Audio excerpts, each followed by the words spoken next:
UFC 311 is this week. I'm going to give you a full card prediction breakdown of all 14 fights on this card, starting with Tagir Ulabenkov versus Clayton Carpenter. I am going to have to go with Tagir Ulabenkov in this fight. Clayton Carpenter just hasn't really been active since he joined the UFC. I believe he joined the Contender Series. Well, I can't really say he's not been active, but from the time of his Contender Series fight, I think it was about a year and 5 months it says, and then another year and 8 months after that last fight, which he did win by submission. I will say that. He looked pretty good, and he looked good in his last fight as well. However, I think Tagir Ulabenkov, especially since the Tim Elliott fight, I know Tim Elliott cheated quite a bit in that fight, and this is where that meme of Khabib getting all angry came from. But he has looked really good, especially recently. I know he's 33 years of age, so he is getting a little bit older, especially for those smaller weight divisions at flyweight. But I think Tagir can get it done here. I don't think he's going to finish Clayton Carpenter. Clayton Carpenter is actually pretty skilled, and I do think he's actually pretty solid for flyweight as well. He's 28, but I feel like he hasn't really hit that prime yet. I know a lot of people say guys hit their prime at 30, but when you're at the lower divisions, it's a little bit different. You kind of got to see a little bit more at like the 28 age group to kind of like really make a run in those divisions, and I really don't think I've seen that too much from Clayton Carpenter. He has had some nice finishes recently, but I think Tagir gets this one done. He looks good on the feet, looks good on the ground. He's a minus 300 favorite, and I think that's probably about correct for this one. So I'm going to go Tagir Ulabenkov by decision here. I think it will be maybe Clayton can make it a little competitive early on, but I just think Tagir Ulabenkov is a little bit more balanced than Clayton Carpenter at this point. So let's move on. We have Ricky Turcios versus Benardo Sopaj, or Sopaj, however you say it. I'm going to go Benardo Sopaj here. Ricky Turcios, or at least when going into this fight, I'll start here. When going into this fight, I was thinking like, oh shit, like Benardo Sopaj, like I remember him getting like brutally KO'd in his last fight against Vinicius Oliveira. He actually was doing pretty solid early on. He was landing some shots on Vinicius Oliveira, probably maybe even took a round off of him early on. But he eventually just got broken down in that third round, and Oliveira hit that flying knee and just put him out very badly, like really, really badly. One of the KO of the year candidates early on. Very vicious KO. The thing I will say with Ricky Turcios is he's decent on the ground, and Benardo Sopaj is good on the ground as well. Has good takedowns, is very explosive. Also, which I do think is going to be the problem for Ricky Turcios here, is Sopaj lands on him. I think he's going to do a lot of damage. And the thing with Ricky Turcios compared to like a Vinicius Oliveira, he plays that range game similar to like Turcios, where he'll tap at the leg and use his kicks and things like that. But Oliveira is way more explosive, and I think he does a lot more damage with his kicks than I would say like a Turcios would do. So I don't think he's going to be able to completely render Sopaj's legs like useless. I don't think he's going to be able to break down Sopaj like Oliveira was able to do, and I think Sopaj is going to be able to actually take him down in this fight. I don't think he's going to get the KO. He does have explosive hands, and I do think he can probably get some nice ground and pound off on Ricky Turcios on the ground, and Turcios does have a decent grappling game. Maybe he can find his way out of it at certain points, and maybe in the third round he might be able to take over similar to how Oliveira did it, but I just don't think he's going to be able to do as much damage as Oliveira was able to do against Sopaj here, and I think Sopaj is just going to take over with the wrestling here. He's going to look a little bit stronger, and his explosiveness is going to carry him through this one. He's also 24 years of age, pretty young as well. Trains at All Stars. I think he trained with like Grom and Hamza at certain points as well, so he has a good training camp. So Turcios is at alpha male, but he's also 32 years of age at what, bantamweight? This is where that spice is at? Yeah, bantamweight. I don't know. I'm gonna have to go with the younger fighter here, the guy with the better wrestling, and the guy that's gonna be, I think, is stronger and a little bit more powerful in this one. So let's move on. We have Rinya Nakamura versus Muin Gafurov. I'm gonna have to go with Rinya Nakamura. He actually did pretty well in the grappling against Carlos Vera. Carlos Vera is a little bit tricky in the grappling. He's not a great fighter, I will say. I think he was a little bit older when they fought too. Let me see how old Carlos Vera is. Yeah, 36 years of age. So he's a little bit older, but he does have good grappling, especially off his back. So it was going to be tricky for Rinya Nakamura with the takedowns. But what I will say about Nakamura is he's pretty vicious on the ground. Like, you can tell he's very explosive. He's very aggressive, and he does a lot of damage on the ground. I think his grappling and his wrestling is going to actually do pretty well in this fight. I think he can take down Gafurov. I mean, there was points in that last fight against Kyung Ho Kang where Kyung Ho Kang was on top of Muin Gafurov in that fight, and that's not something you really want to see. Like, eventually Gafurov got off and changed positions, of course, but Nakamura has way better wrestling than Kyung Ho Kang, better grappling as well, and I do think his ground and pound's a little bit vicious to where it's going to catch like Muin Gafurov off guard, and I don't think he's going to be able to get out of those grappling positions, because you saw Nakamura do really well defensively against the submission ability from Vera off his back. So if Gafurov wants to get off of these positions, I think he's going to have a tough time. I think the ground and pound is going to give him a tough time as well. So I'm going to go with Nakamura here by decision. I think he just beats up Gafurov on the ground, uses his takedown, keeps him on the ground, traps him on the ground, and kind of just does damage in those positions. So let's move on. We have Karol Rosa versus Aalin Perez. Aalin Perez has looked pretty good recently. She had that rough match against Stephanie Egger, but ever since then, she's used that wrestling, has looked a little bit better in the last couple fights. I guess her last fight, she did get a submission, so she's finally getting finishes. But Karol Rosa is actually pretty solid. Like, she's good on the feet. She had a really good fight against Irene Aldana, especially on the feet. Turned it into a war, which is pretty good, because I think Aldana has really good boxing, in my opinion, and her hands are pretty good. They're both 30. I think Karol Rosa has decent takedown defense, enough to kind of just stop Aalin Perez. This fight, was she ever a 145er? I'm trying to remember. Or was she just strictly 135? I don't know if I'm going to be able to figure this out. Because she was fighting like Yana Santos and Norma Jamahal and Irene Aldana. I'm trying to remember. Yeah, 145er. So she was heavier for sure. Like, she's in the heavier weight classes. I think she's going to do a good job defending the takedowns here, and I think she's going to land pretty well on Aalin Perez. She could get a finish over Aalin Perez, but I'm going to end up going with the decision. At the end of the day, it is women's MMA, so I'm going to go Karol Rosa here by decision. Let's move on. Oh, boy. This one's a rough one. I'm not going to lie, because Grant Dawson is a very heavy favorite, and Diego Ferreira has really good defensive grappling, and we even saw him against like Mateus Gamrot. Mateus Gamrot got that knee to the body, but he was doing good against the grappling against Mateus Gamrot. And Fraud checked Rebecca in their last fight. I think he got like hurt early on, but was able to get out of the grappling positions there. And Mateus Rebecca eventually kind of gassed a little bit, but Rebecca's really good. And Grant Dawson lost to Bobby Green with one punch is what it took. And then got Joe Selecki in the next fight and took him to a decision. I know Selecki's a decent grappler, but like, how do you go from Bobby Green to Selecki? I think that's kind of crazy. And Rafa Garcia, he eventually got the TKO, and Garcia's like, all right. But Diego Ferreira, very explosive. He is 40, which is a little bit of a worry in this matchup. But the fact that Grant Dawson got hit with one shot against Bobby Green and kind of shut down, and Bobby Green's gonna eventually break you down, but he's not like a one-punch KO kind of guy, especially at this point in his career. So I might have to go with Diego Ferreira here. A lot of people are choosing Dawson. I think this is 100% like a pretty solid underdog. Like, I'm putting money on Ferreira here. I can see Dawson winning. He has really good grappling, really good wrestling, but I just don't really trust him, especially against a Ferreira who has crazy powers, put guys out cold. Michael Johnson fucking turned him into a board. Rebecca was able to get the TKO in the later rounds. I think he can land that shot on Dawson, kind of stay out of the grappling. I do think if Dawson does get the grappling early on, I think maybe past the first round, I think he can kind of just break down Ferreira a little bit. But the thing with Ferreira is he has really good grappling defense, and I think he can defend him pretty well. And the fact that Dawson kind of just went out with a one shot against Bobby Green really worries me for this fight. So I am going to go with Ferreira here. I think he gets the KO mid to late first round. I think he lands the shot. Does really well against the grappling. But I will say, second or third round, if he still can't find that shot, I do worry a little bit that he's just going to get broken down in the wrestling and grappling. So let's move on. We have Zach Reese versus Azamat Bekoev.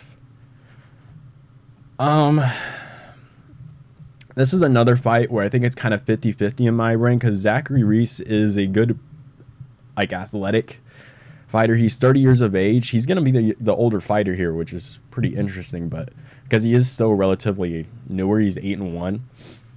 Has good finishing ability, good submission ability, good grappling ability.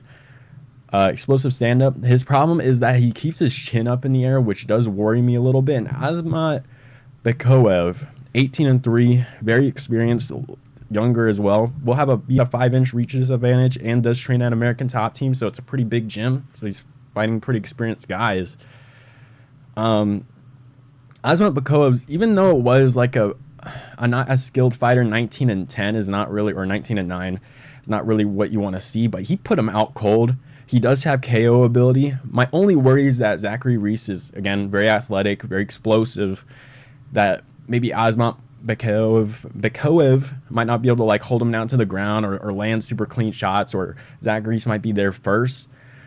But I think the fact that he's coming from a big gym, just coming off a really big KO, is a younger fighter here.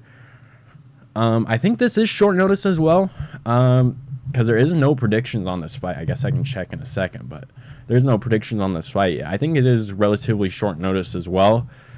I'm going to go with Bekoev. I think maybe he can find the shot on Zachary Reese with his head just being, his chin up being up in the air, and you can find that one shot maybe, but this is kind of a 50-50 fight in my opinion. Like 0-0 opponent recently, 9-5, 5-1. It was Dylan Budka. He went to his split decision, so I don't know what to make of that. But at the end of the day, Zach Reese also got KO'd by Cody Brundage with a slam, and then also took Jose Medina to a decision. So I'm gonna go with Bekoev here. I think he can land some shots, maybe eventually break down a explosive, athletic guy like Zach Reese and kind of tire him out later in the later rounds. I don't know. We're gonna find out a lot about this fight, but I'm gonna edge it towards Bekoev by decision here. That one's a tough fight, but let's move on. We have Jailton Almeida versus Sergey Spivak. I'm gonna go with Jailton Almeida.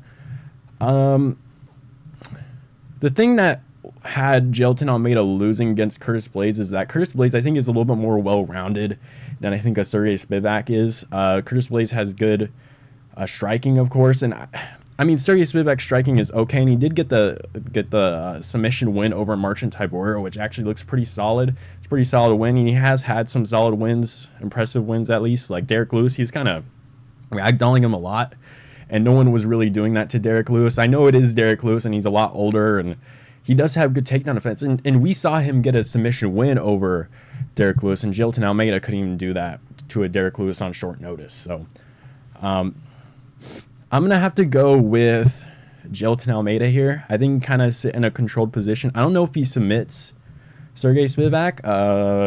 Yeah, because Cyril Gahn only KO'd him on the feet. Sergey Spivak has good wrestling. I think it will be tough early on, but I do think Jailton Almeida can kind of find a position. I think his striking with the teeps to the body, and he is still explosive, does have some good range. I think he can kind of keep that on the feet against the Sergey Spivak, who doesn't have the best striking there. So I'm going to go with Jailton Almeida. I think he wins in a couple different positions. I think on the feet he's going to do well. And I think eventually those takedowns are going to land. I don't think he gets a submission. Maybe he gets like a TKO on top with just ground and pound. I wouldn't mind that at all, but I'm going to have to go with Jailton Almeida here in this one. I'm going to say decision. I don't mind like a second or third round TKO though, where he just kind of just ground and pounds him, like holds back position, maybe mount. But let's move on. We have Peyton Talbot versus Raoni Barcelos. You're going to have to go Peyton Talbot here. He looks incredible. Just ran through a few prospects and took them out. I know it's Nick Aguirre or Aguirre, however the hell you say his name. He got the submission win there, which is solid.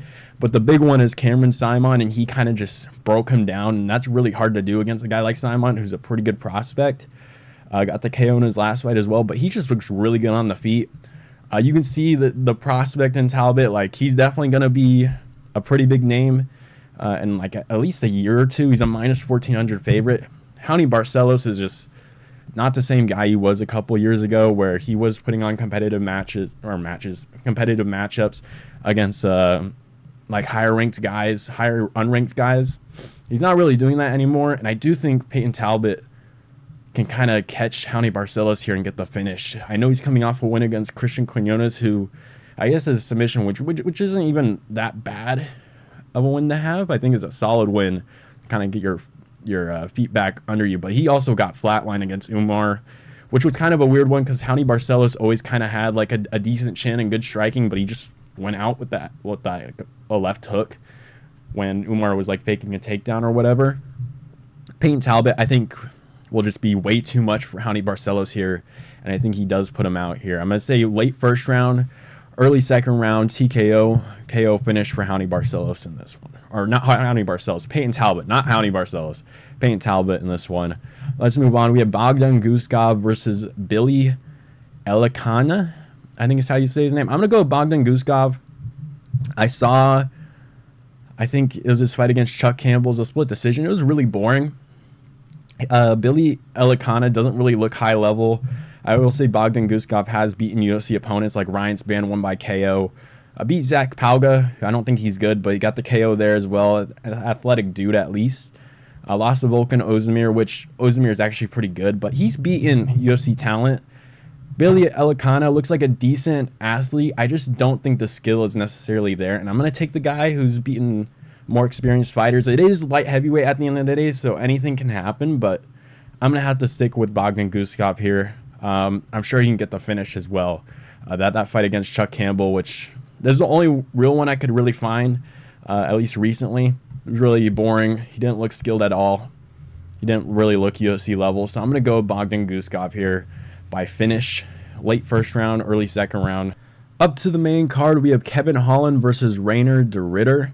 I'm going to have to go with Reinier de Ridder here. I think he's just going to use his grappling and just completely out-grapple Kevin Holland here. I know Kevin Holland does have a black belt in jiu-jitsu, but let's be real. Like, he does have decent grappling in terms of, like, he's able to find finishes with, like, a Darce choke over, like, a Michael Chiesa or whatever.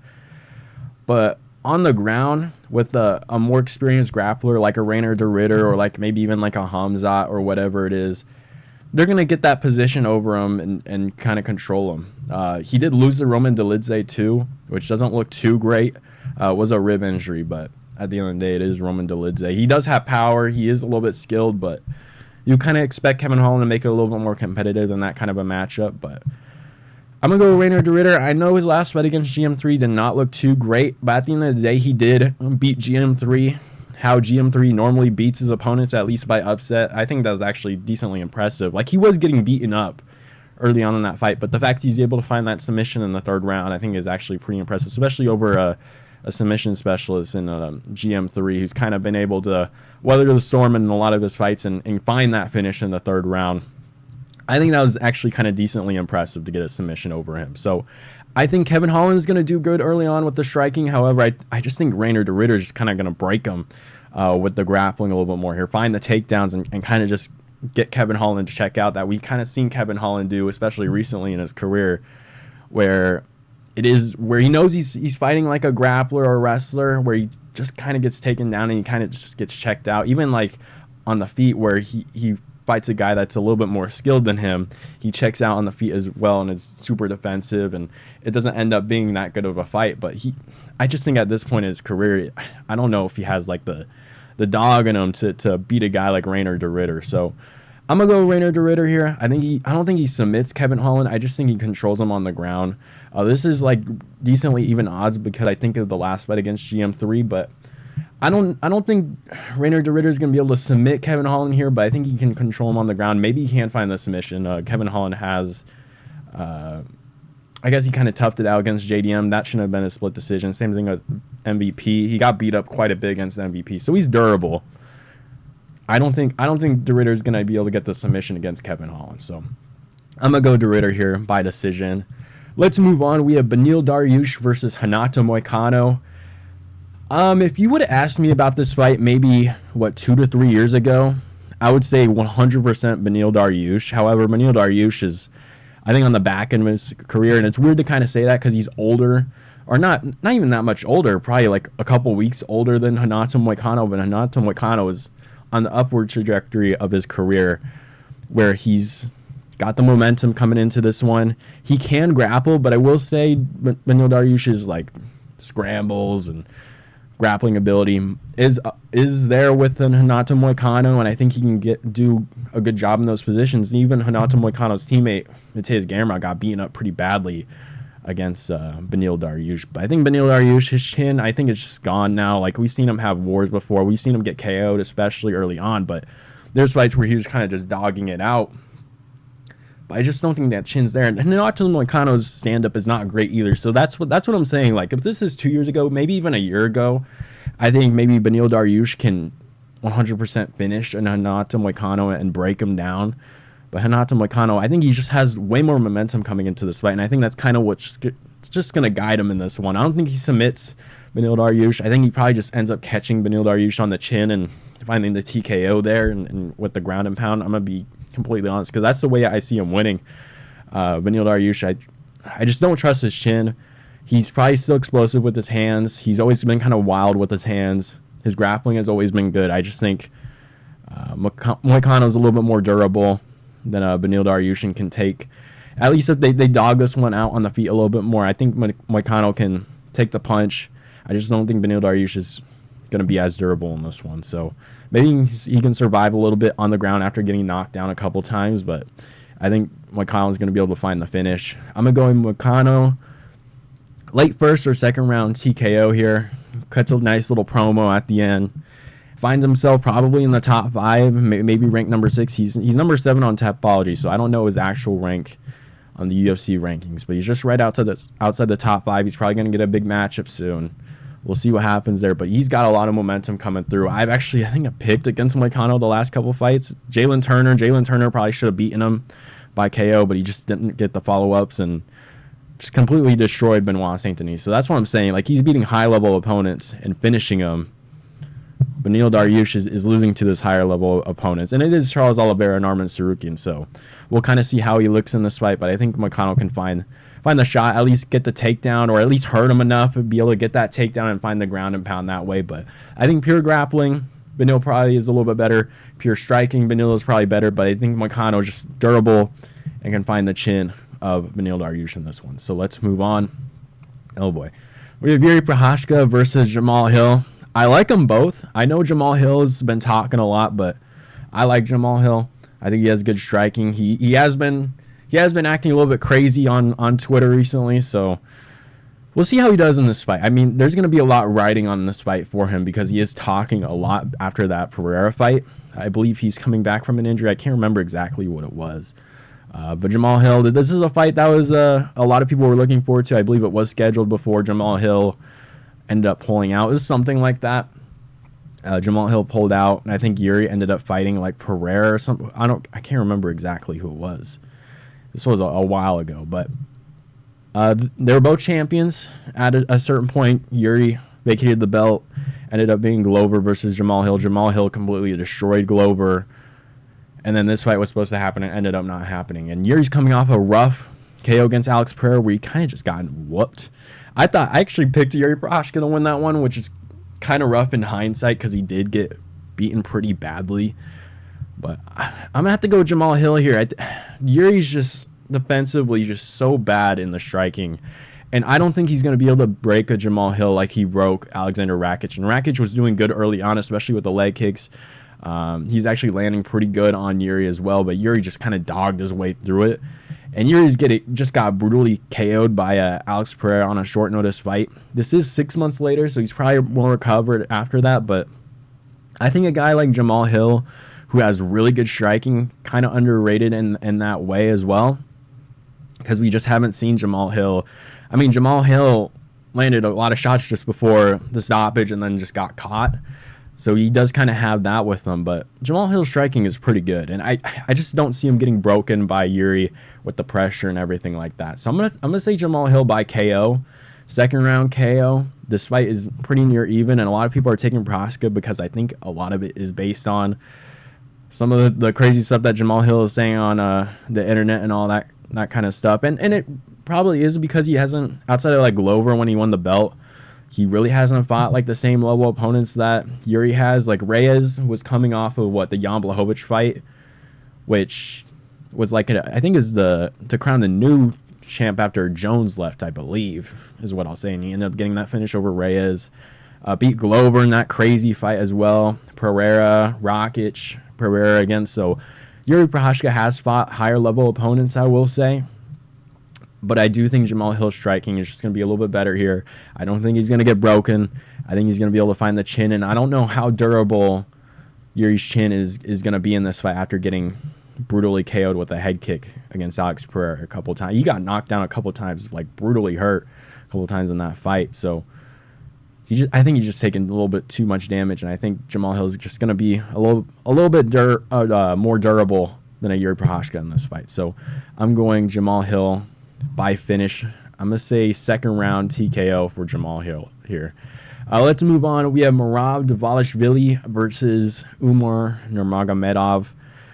Merab is 34. I'm actually surprised he beat Sean O'Malley. I picked Sean O'Malley in that fight. I think Sean O'Malley kind of just got broken by Merab's wrestling. I was surprised at how bad he did in that fight. It seemed like he's just completely out of it after the first couple rounds. He was able to find the teep and eventually found like some success in that fight. And I do think Sean O'Malley's best matchup between these two is probably against Merab again. I think you can probably find another. I think even if they do rematch, I think it probably does edge more towards Sean O'Malley just because there are more openings for him and more ways for him to win, at least on the feet, because I just don't think Merab's striking is that great. I mean, Henry Cejudo was able to find his chin as well.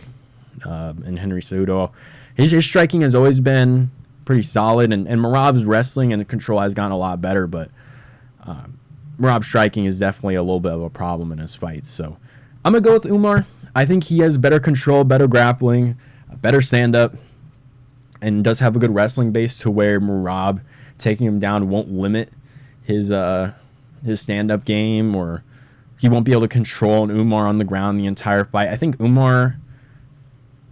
this fight goes to a decision. I will say I don't know if Umar finishes Merab here. Maybe he does because he has gotten KOs on the feet before.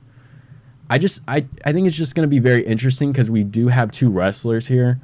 Who's going to really kind of force themselves on the other and kind of take away part of their game? Because what's going to happen here is one of these guys are going to go for takedowns unless they just don't take down at all and that they just keep the striking.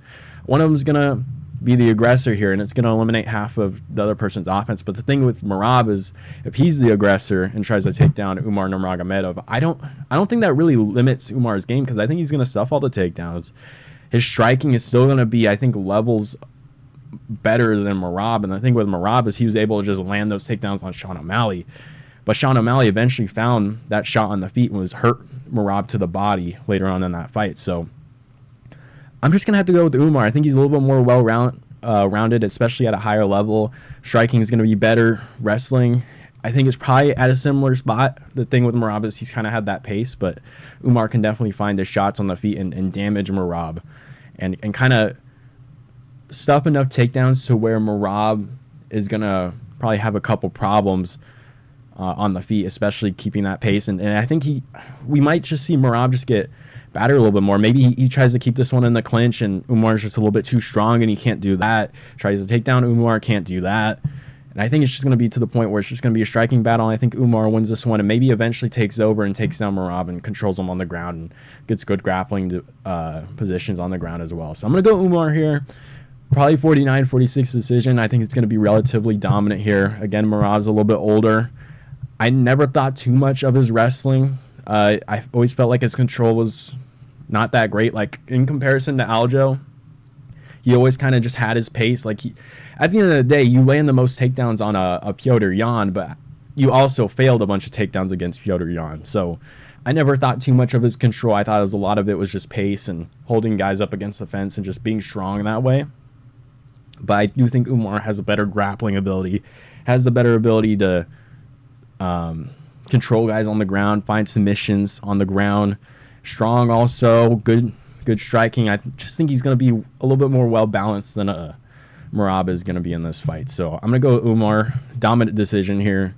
Let's move on. We have Islam Makhachev versus Arman Tsarukyan. I'm excited for this fight. I do think Arman Tsarukyan is the best chance at anyone beating Islam Makhachev in this division from what I've seen, at least. Arman is getting a lot better from what we've seen, like, at least 2 years ago. Like, at least we're seeing him improve. That's a good thing that you want to see from a prospect, of course. But he's improving every year. Super athletic, good takedown defense. I mean, if you even see him, like, the dude's a unit as well. Like, this is going to be a very, very fun matchup to watch because I think physically they match up pretty well. In the grappling and wrestling, I think Arman Tsarukyan has the ability to defend takedowns really well because you even saw Dustin Poirier. Maybe this was just maybe Dustin Poirier just got kind of lucky on the right day where he just has his best performance against someone like Makhachev defending quite a bit of takedowns. And, of course, Makhachev was able to take down Dustin Poirier, but he defended a lot of takedowns, made it very close with Islam Makhachev, where he found that ankle pick in the 5th round to kind of take it away from him. A lot of Islam fans will say it wasn't close, but it was very close, especially with the cut, I think, in like the 4th round. I can't remember what it was, but I had a 2-2, maybe you could say 3-1. I think in the 2nd round, I think Dustin Poirier might have like minorly outpointed Islam Makhachev in that round. So you could say maybe it was 3-1 going to the 4th, or not the 4th, the 5th. Or it could have been 2-2, but he pulled away in that 5th round. And what I like about Islam, and I do really like Islam, the thing that I like about him is that he seems more human than a lot of like the other Dagestanis. And I don't mean that in a bad way, but it's like you can see the weaknesses that Islam Makhachev has. Like with Khabib, you never really saw that because he fought, a Justin Gaethje, a Dustin Poirier, where he kind of just destroyed him on the ground. With Islam, you've seen him, he's gotten taken down here. He's gotten out-grappled here. He's gotten punched and hurt here. He's gotten KO'd before. Like, it makes these fights a lot more interesting. So that's why I like Islam. And his striking's really good. I think he's more skilled than Khabib. I will say Khabib always had, I think, better wrestling than Islam, but Islam has really fun fights, in my opinion. Has good submission ability, has good stand-up ability. So I think he's a little bit more entertaining and fun to watch. I don't even think he's that bad of a champ. A lot of people hate on him. I think Islam's pretty good. In this fight, though, Arman's window to win this, I think, is going to be early on. Very athletic, explosive dude.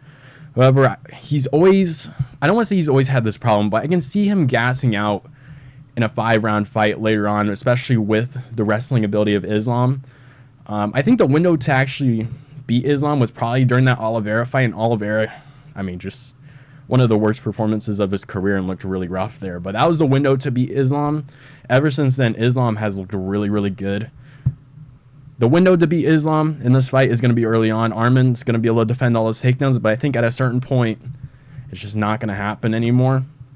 And I don't know how much of Arman's offense is going to be taken away by Islam's ability to out-wrestle him or wrestle him in this fight, which does worry me a little bit. So I am going to have to go with Islam here. I think it's going to be a very close fight. I think Arman takes a couple of the early rounds, and people are like, oh, this is going to get very interesting. But I think eventually Islam pulls away in this fight. Arman's going to be able to defend a lot of takedowns. Again, weirdly flexible dude. Not in like a weird way, like no Diddy on that one, but he's a flexible dude. Like we've seen him getting taken down and like his leg like all the way up above like his head, and he's still able to keep like really good balance and defend takedowns. And I think he's going to do a good job defending the takedowns early on. Very strong dude as well. I don't think he's going to be able to hold that pace that Islam is going to be able to put on him in this fight. And Islam's striking is getting a lot better. Same thing with Arman. Arman's striking is getting a lot better too, which is why I think it's going to be competitive early on. But I just think Islam's going to pull away, be able to find the takedowns. I think there's only so much Arman can do, especially with how strong he is. Like, he's eventually going to tire out in this fight. I'm going to have to take Islam Makhachev. He is a good underdog. I probably will sprinkle a little bit of money on Arman Tsarukyan in this fight just because he's a plus 320 is what Tapology is saying, which I think is kind of crazy. But Islam is very good. His striking looks a lot better, but we have seen him recently against Dustin Poirier look a lot more human than recent. So Arman Tsarukyan is going to have a decent shot at beating Islam Makhachev, but if Arman doesn't beat him, I don't really know who does unless Islam moves up and we see like a Shavkat versus Islam. Then it gets a little bit more interesting, but I think Islam wins this one. I'm going to say I don't think he finishes Arman. I think he eventually takes over in the 3rd round, though, and we'll just see a tired out Arman. And I will say, out of grappling transitions, like what we saw against Dustin Poirier, when Islam would fail takedowns or Dustin would get up, Islam's defense looked really bad on the feet, and those are points where you can take advantage of Islam and kind of catch him slipping, especially bad defensively, because Islam defensively looks really good on the feet, especially in the striking. But out of grappling transitions is where you would be able to find that opening on Islam. As the fight goes on, I think those openings are going to close a lot. And I don't think Arman's going to be able to take advantage of it, especially with how tired I think he'll be able to, or at least how tired he will, because Dustin Poirier didn't really gas out against Islam Makhachev. So I'm going to go Islam here. 48-47 decision here is what I'll have. I think Arman wins their early rounds, but I think Islam eventually takes over with his grappling. He's able to control Arman Tsarukyan on the ground. I do think he's going to be able to outstrike him as this fight goes on as well. So I'm going to go Islam Makhachev by decision. Let me know who you guys have down below in the comments, and I'll see you guys